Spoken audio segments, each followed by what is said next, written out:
द्वारिका नाथ के पावन श्री चरणारविंदों में कोटि कोटि साष्टांग दंडवत प्रणाम। माँ नर्मदा के पावन तट पर भगवान श्री कृष्ण चतुर्भुज स्वरूप से पधारे हैं, जिनके हाथ में शंख चक्र गदा पद्म सुशोभित है।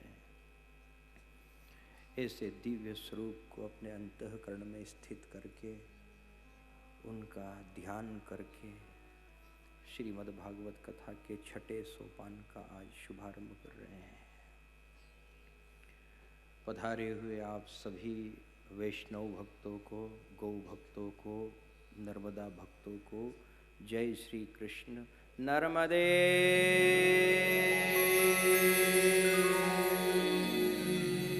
हर हर हर, दुख हर, दारिद्र हर, रोग हर, शोक हर, पाप हर, ताप हर, संताप हर, हर हर महादेव।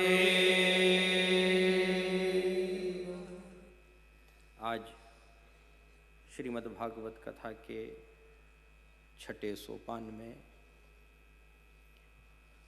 भगवान श्री कृष्ण चंद्र आनंद कंद गुरुकुल पधारे। वहाँ जाकर के उन्होंने 64 प्रकार की विद्याओं को पाया और समाज को संदेश दिया कि जब तक हम गुरु तत्व से या सत्संगत से नहीं जुड़ेंगे तब तक विद्या को पाना कठिन है। क्योंकि यहाँ विद्या के भी भेद हैं। परा और अपरा नाम की भी विद्या यहाँ रहती है। यहाँ कुछ विद्या ऐसी भी है जिससे दोष भी हो जाता है। कोई विद्या तंत्र मंत्र की भी है, मूठ मारने की भी है। किसी विद्या से किसी को परेशान भी किया जाता है। ऐसी भी विद्याएं यहाँ हैं, पर श्री कृष्ण भगवान ने जो विद्या पाई वो विद्या जगत के कल्याण करने के लिए थी।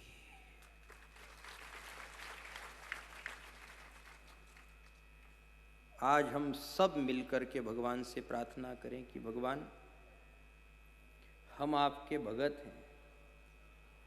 हमारी इतनी भी साथ तो नहीं है कि हम आपकी तरह 64 प्रकार की विद्याएं पा जाएं, पर आज कृपा प्रसाद के रूप में हमें आप 3 बातें सिद्ध कर दो। क्या? एक तो कार्यशैली, दूसरे में वाक शैली और तीसरे में व्यवहार शैली। हे गोविंद, ये 3 शैली आप हमें प्रदान कर दो। हम 64 के काबिल नहीं हैं, न 64 हमसे संभाली जाएगी।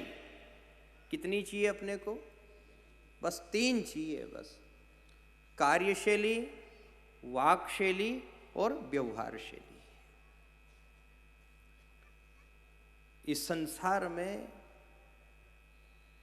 बहुत सारे ऐसे चतुर लोग भी रहते हैं जो सिर्फ बात बनाने का काम करते हैं, मतलब बात की ही खाते हैं। मीठी चुपड़ी बात करते हैं, बड़ी बड़ी बात करते, फांकते हैं। ठीक है? श्री कृष्ण भगवान का संदेश है कि तुम बात के धनी बनो। इस जगत में धन के धनी तो बहुत लोग हैं, लेकिन बात के धनी बहुत कम लोग हैं। तुम बात मत बनाओ, तुम बात के धनी बन जाओ। श्री कृष्ण भगवान ने गुरु जी का मरा हुआ पुत्र यमराज से ला करके गुरु माता को लौटा दिया और उनके चरणों में प्रणाम करके बोले, मातेश्वरी, मैं रोज आपकी आंखों में आंसू देखता था, आप अपने पुत्र के विरह में व्याकुल थी, मैंने संकल्प ले लिया था, मैं बात का धनी हूँ, मेरे गुरु ने भी मुझे यही सिखाया है, तो आज मैंने यमराज से आपका मरा हुआ बेटा जीवित करके आपको लौटा दिया। इसको कहते हैं बात का धनी।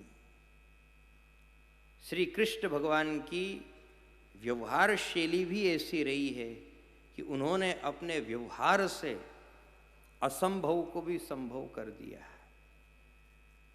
व्यवहार ही ऐसा था कि जो भले दुश्मन भी हो, विरोधी पक्ष का भी हो, तो भी वो उनसे मिलने जरूर आता था। दुर्योधन भी जब युद्ध विराम हो जाता तो रात्रि में श्री कृष्ण भगवान के पास थोड़ी देर चर्चा करने के लिए आता था। मुझे श्री कृष्ण के सिद्धांत भले ही पसंद नहीं है, पर मुझे श्री कृष्ण की चर्चा बहुत प्रिय है, वो चर्चा अच्छी करते हैं। तो दुर्योधन भी आता है। ऐसा नहीं कि ये महाभारत का युद्ध चल रहा था तो इनका बोलचाल बंद हो गया था, बोलचाल बंद नहीं था। जब दुर्योधन को माता गांधारी ने बुलाया कि तू निर्वस्त्र होकर के मेरे पास आ जाना, सुबह सुबह की साधना में मैं अपनी आंखों की पट्टी हटाऊंगी और तुझे अपनी तेजस्वी दृष्टि से देखूंगी तो तेरा सारा शरीर वज्र का हो जाएगा। इस कथा को आप में से कई लोग जानते हो। तो दुर्योधन सबसे पहले श्री कृष्ण भगवान के पास गया, मुझे क्या करना चाहिए। दोनों की चर्चा हुई। इससे लगता है कि इनका बोलचाल बंद नहीं था, बोलते थे आपस में, शिविरों में जा करके एक दूसरे के समाचार लेते थे, हालचाल जानते थे। यह है व्यवहार शैली। भले ही मन न मिले, ठीक, आपके और हमारे सिद्धांतों में भेद हो सकता है। हम क्या चाहते हैं, आप क्या चाहते हैं, परिवार क्या चाहता है, समाज क्या चाहता है, लेकिन एक बात का विशेष ध्यान रखना, बोलचाल कभी बंद मत करना। जहां बोलचाल चालू रहता है वहां पे विवेक कार्य करता है। श्री कृष्ण भगवान की जो व्यवहार शैली रही है, उस व्यवहार शैली से 18,000 राजा इनके चरणों में समर्पित हो गए। अब विचार करो, नंदगांव से निकला हुआ एक बालक जो वृंदावन के बाद मथुरा के बाद द्वारिका, था तो वो पुराना ग्वाल, ठीक है, अवतारी है, हम माने अवतारी है, श्री कृष्ण चंद्र आनंद कंद है, लेकिन फिर भी आप देखें उनके भी पहले के बड़े बड़े राजा धीराज बैठे थे, बड़े बड़े बूढ़े से बूढ़े बैठे थे, चक्रवर्ती सम्राट बैठे थे, लेकिन आखिरकार श्री कृष्ण भगवान की व्यवहार शैली ने इतना बड़ा चमत्कार कर दिया कि बड़े बड़े और बुजुर्ग राजा भी, और 2-5 नहीं 18,000 राजा श्री कृष्ण भगवान के चरणों में समर्पित हो गए। ऐसी व्यवहार शैली होना चाहिए। ऐसे व्यवहार से जीवन कृतार्थ हो जाता है, जीवन को जीने का आनंद आता है। आज की कथा में हम भगवान से यही प्रार्थना कि हे नाथ, हमें कार्यशैली प्रदान करो। श्री कृष्ण भगवान ने द्वारिकापुरी बसाई, जल के भीतर एक दुर्ग बनाया। ये उनकी दूरदृष्टि थी। वो जानते थे कि आने वाला समय ठीक नहीं है, महिलाओं के ऊपर अत्याचार होगा, राक्षस चढ़ाई करेंगे। तो देखो, कल आपको बताया था ना, द्रव्य दृष्टि, दोष दृष्टि, दूरदृष्टि और दिव्य दृष्टि, कल ये 4 दृष्टि की अपनी चर्चा हुई है। श्री कृष्ण भगवान की दूरदृष्टि देखो, जल के बीच में बनाया, और वहां भी देखना आप, सुधर्मा नाम की सभा बनाई, और उस सुधर्मा सभा में वो बड़े बड़े ज्ञानियों के साथ में बैठते थे और नित्य सत्संग करते थे, ताकि सत्संग से मानसिकता ठीक रहे, प्रजा धार्मिक बनी रहे, किसी का मन क्रम वचन ये बिगड़े नहीं। इसलिए श्री कृष्ण भगवान ने एक सभा और बनाई। एक सभा तो वो थी कि जिसमें बैठ करके वो राजकाज करते थे, और एक सभा वो थी जो उन्होंने सिर्फ धर्म के लिए बनाई, इसलिए उसका नाम हुआ सुधर्मा सभा। यहां सिर्फ धर्म की बात होगी, यह है उनकी कार्यशैली।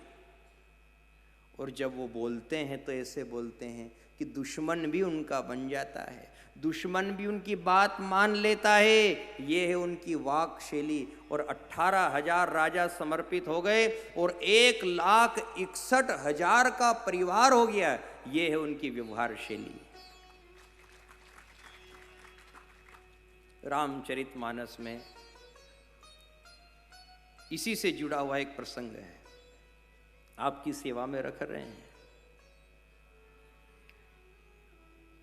देखो, वाक्शैली और कार्यशैली। भगवान श्री राम जब वनवास जाने लगे हैं ना, तब कौशल्या माता ने कहा, बेटा राम, मेरी एक शिक्षा है, यदि तुम्हें वास्तविक राम बनना है तो राम बनने के पहले तुम्हें आम बनना पड़ेगा। आम का अर्थ होता है आम आदमी, सामान्य, बिल्कुल सामान्य। बेटा तुम वन जा रहे हो ना, तो सत्ता का प्रयोग मत करना, दिखावा मत करना। मैं राजवंशी हूं, राजा का बेटा हूं, राजकुमार हूं, ज्येष्ठ पुत्र हूं, ऐसा कभी मत दिखाना, आम बन करके रहना।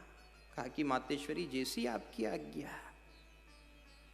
अब देखना आप, सुमंत्र जी जो इनके मंत्री हुआ करते, उन्होंने भगवान श्री राम को, लक्ष्मण जी को, सीता जी को रथ में बिठाया। रथ में बिठा करके गंगा के तट तक लाए। भगवान श्री राम ने सुमंत्र को आज्ञा दी, महामंत्री सुमंत्र, अब आप चले जाइए, लौट जाइए। अब यहां से हमारी वन यात्रा शुरू होगी, हम पैदल भ्रमण करेंगे, गंगा को पार करेंगे। सुमंत्र जी कहने लगे, मैं आपको पार तो करा जाऊं प्रभु, मैं अभी एक नौका की व्यवस्था तो कर दूं आपके लिए। कहा कि नहीं, मुझे माता ने उपदेश दिया है कि अपने को यहां अपना प्रभाव नहीं दिखाना है, मैं अपनी व्यवस्था स्वयं कर लूंगा, मुझे मंत्री की कोई आवश्यकता नहीं है। कोई कहे और किसी के कहने से नाव आए और मैं नाव में बैठूं और पार जाऊं, नहीं, ऐसा मैं नहीं चाहता। सुमंत्र तुम घर चले जाओ। लेकिन सुमंत्र जी घर जाते नहीं हैं, छोड़ने की इच्छा नहीं होती रघुनाथ जी को, कैसे छोड़ूं। अब आप देखना, रघुनाथ जी खुद आम बन करके पुकार रहे हैं, मांगी नावन केवट आना। अरे केवट भाई जरा इधर आओ, बुला रहे हैं। पर चौपाई क्या कहती है, केवट नहीं आए, केवट भी अकड़ गया हूं, नहीं आऊं। अब देखना, केवट भी कोई साधारण नहीं है, ये उसकी कार्यशैली है। वो जानता है कि यदि मैं सहज में रघुनाथ जी को प्राप्त हो गया तो चरणों को धोने का शुभ अवसर मुझे प्रदान नहीं होगा। थोड़े से कड़क हो जाओ, कड़क हो जाएंगे तो अपनी बात बन जाएगी। तो फिर आवाज दी, अरे भैया सुनते क्यों नहीं हो, आ जाओ, आपसे निवेदन है, पधारो, आप मुझे पार कर दो। उस समय लक्ष्मण जी से सहन नहीं हुआ। लक्ष्मण जी बोल पड़े, दादा क्या कर रहे हो आप, एक सड़े से आदमी को, और इतना ज्यादा आप, नहीं, मैं ये नहीं देख सकता। रघुनाथ जी बोले, लक्ष्मण ये जो केवट है ना, ये बुलाने से भी नहीं आ रहा है, ये मेरा भगत है। लक्ष्मण जी क्या कहते हैं कि रघुनाथ जी आपके सब भगत ही ऐसे हैं जो कोई भी आपके कहने में नहीं रहे। आपका एक भगत ऐसा है, ये सुमंत्र मंत्री, जिसको आप भेजना चाहते हो तो ये जाता नहीं है, और एक दूसरा भगत आपका हो गया केवट, जिसको आप बुलाते हो तो बुलाने से आता नहीं है। एक जाता नहीं और एक आता नहीं। ये ऐसे ही तो आपने भगत इकट्ठे कर रखे हैं, तभी तो वनवास हुआ है। रघुनाथ जी बोले, लक्ष्मण, तुम जब घर के लोग मेरी बात नहीं मानते हो तो ये तो बेचारा पराया है। लक्ष्मण जी कहने लगे, घर के लोग और आपकी बात नहीं माने, ये आप कैसी बात कर रहे हो? रघुनाथ जी भी वाक चातुर्य में पारंगत है। क्या कहते हैं भगवान श्री राम?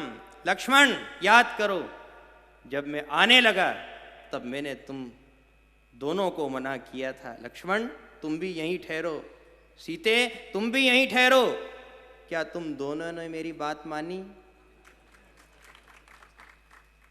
जब तुम घर के होकर के मेरी बात नहीं मानते तो ये तो बेचारा पराया है। लक्ष्मण कहने लगे, प्रभु, हम तो आपके दासानुदास हैं, आपके चरणों के सेवक हैं, हम आपको छोड़ नहीं सकते। हम ऐसी आज्ञा नहीं माने कि हम वहीं रुक जाएं अयोध्या में, हम तो आपके बगैर जी नहीं सकते। भगवान राम कहते हैं, केवट भी मेरा ऐसा ही भगत है, ये भी मेरे बगैर जी नहीं सकता, पर ये क्या लीला है, ये वो जाने कि मैं जानूं। अब देखना आप, जैसे तैसे फिर केवट को मनाया गया, बुलाया। यहां वाक शैली का दर्शन करना आप, और कार्यशैली का भी दर्शन करना, और व्यवहार शैली का भी दर्शन करना। बुलाया जैसे तैसे, केवट आया और क्या बोलता है, मैं आपको जानता हूं, आप कौन हो? आप नाव में बैठना चाहते हो, गंगा पार करना चाहते हो, पर आपके चरण रज में एक समस्या है। मैंने ऐसा सुना है कि आपके चरणों की रज से एक पत्थर की शिला नारी बन गई थी। मैं गरीब आदमी हूं और नाव चला करके जैसे तैसे अपना पेट भरता हूं। अब देखो, ये चरण धोने की कला है उसकी। यदि सीधा सीधा कह देता कि रघुनाथ जी, हे प्रभु, मैं आपके चरण प्रक्षालन करना चाहता, धोना चाहता, तो क्या धुलवाते क्या? केवट क्या कहता है कि मैं आपको पार तो कर दूं, पर एक शर्त है मेरी, पहले आपकी रज को धोऊंगा मैं। ये जो चरणों में जो रज चिपकी रहती है ना, ये रज नहीं होना। यदि रज रहेगी तो मेरी नाव नारी हो जाए, तो रज को धोऊंगा। तो अति आनंद उमग अनुरागा, चरण सरोज पखारण लागा। कहा कि ठीक है भैया, धो ले, तेरे मन की कर ले। अब देखना आप, ये कार्यशैली आ गई। उसने वाक शैली से अपना काम बना लिया कि मैं रज को धोऊंगा। क्यों धोगे रज को? ये रज का ऐसा प्रभाव है कि जो रज जिससे लग जाए, जिससे चिपक जाए, वो नारी बन जाए। और प्रभु, यदि मेरी नाव नारी बन गई तो इस नारी को लेकर के घर जाऊंगा तो घर में दो नारी हो जाएगी। एक नारी तो पहले से ही है, और दूसरी नारी और घर लेकर के गया तो पहली नारी क्या जीने देगी मेरे को? इतने में लक्ष्मण जी बोल पड़े, अरे केवट, तू रघुनाथ जी को समझाता है, तेरी औरत को नहीं समझा सकता? फिर केवट क्या कहता है, लक्ष्मण, तुम अभी जानते नहीं हो, समझते नहीं हो, भगवान को समझाना सरल है, पर घर में बैठी नारी को समझाना कठिन है। आ रहा है सबको समझ में? भगवान को समझाना सरल है, पर जो घर में नारी बैठी है वो नहीं समझेगी। इसलिए तुम तो धुला लो। और उसने चरणों को धोया। अब आप देखें, भगवान श्री राम ने चरणों को भी धुला लिया, दोनों चरण भी इसने धो लिए। और इसने सहारे के रूप में भगवान के दोनों हाथ भी अपने माथे पर धरा लिए, पार भी कर दिया। अब भगवान राम की बारी थी, यहाँ आ गया अब व्यवहार। अभी तक आपने जो सुना वो वाक्शैली और कार्यशैली थी। अब नौका गंगा के पार हो चुकी है। उस समय में आप रघुनाथ जी का और सीता जी का व्यवहार देखें। उन्होंने तुरंत निर्णय किया कि इसको कुछ देना चाहिए, यदि उतरा ही नहीं देंगे तो अच्छा नहीं लगेगा, शोभा नहीं देता है। सीता जी की तरफ केवल ऐसा देखा, रघुनाथ जी बोले नहीं, केवल देखा। देखने में ही सीता जी समझ गई और उनके हाथ में जो अंगूठी थी वो निकाल करके रघुनाथ जी के हाथ में दे दी। स्वामी जी आप इसे सौंप दो। ये है व्यवहार। यदि आज की कोई नारी होती ना, आज की, तो ये कह देती कि तुम तो फकीर हो गए, वनवास हो गया, न घर के रहे न घाट के, और मेरी एक अंगूठी बची ये भी निकला रहे हो। लेकिन सीता जी तो सीता जी है साहब। उद्भव स्थिति संहार कारणिम क्लेश हारणिम सर्वश्रेय सस्करिम सीताम न तो हम राम वल्लभाम। सीता जी का सत चरित्र कैसा आप दर्शन करो। उन्होंने बस इशारे इशारे में ही अंगूठी निकाल करके दे दी। इसको कहते हैं व्यवहार शैली। अब फिर बारी आई केवट की।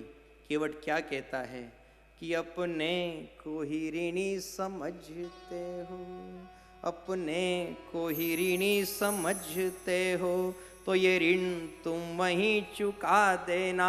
जब आऊं मैं तुम्हारे घाटों पर तो मुझको भी पार लगा देना। देखो कितनी सुंदर बात कही उसने कि आप मुझे पार कर देना, क्या उतराई देते हो और क्या ऋण की बात करते हो।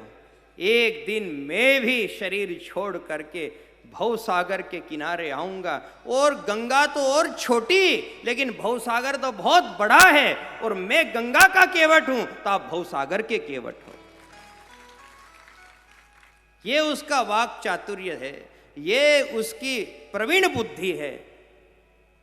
ऐसी प्रवीण बुद्धि यदि आ जाए तो रघुनाथ जी भी मिल जाए। ऐसी प्रवीण बुद्धि यदि आ जाए तो उनके चरण भी मिल जाए, उनकी शरण भी मिल जाए। इसलिए माँ वीणा वादिनी से प्रार्थना है, हे माँ हमें वाणी की सिद्धि प्रदान करो, आप हमें कृतार्थ करो माँ, हम आपके आश्रित हैं। हे माँ जिस पर भी तू कर दे कृपा, माँ जिस पर भी तू कर दे कृपा, माँ जिस पर भी तू कर दे कृपा, माँ जिस पर भी तू कर दे कृपा, उसे वाणी का वरदान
ताल से वरदान मिले, उसे वाणी का वरदान मिले, उसे वाणी का वरदान मिले।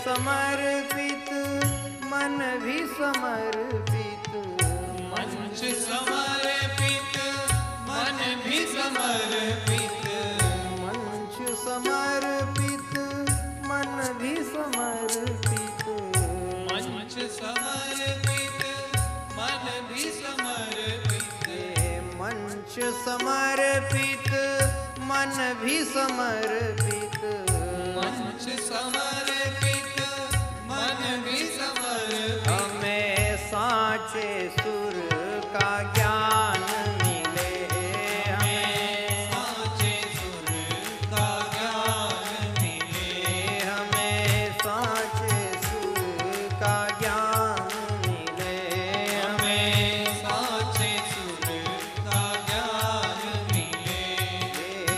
वीणा वादिनी माँ तेरी वीणा, वीणा वादनी माँ तेरी वीणा, वीणा वादिनी माँ तेरी वीणा, वीणा वादनी माँ तेरी वीणा। वाणी का श्रृंगार करे माँ, वाणी का श्रृंगार करे, माँ वाणी का श्रृंगार करे माँ। वाणी का श्रृंगार करे। सच्चिदानंद भगवान की, शारदा माई की।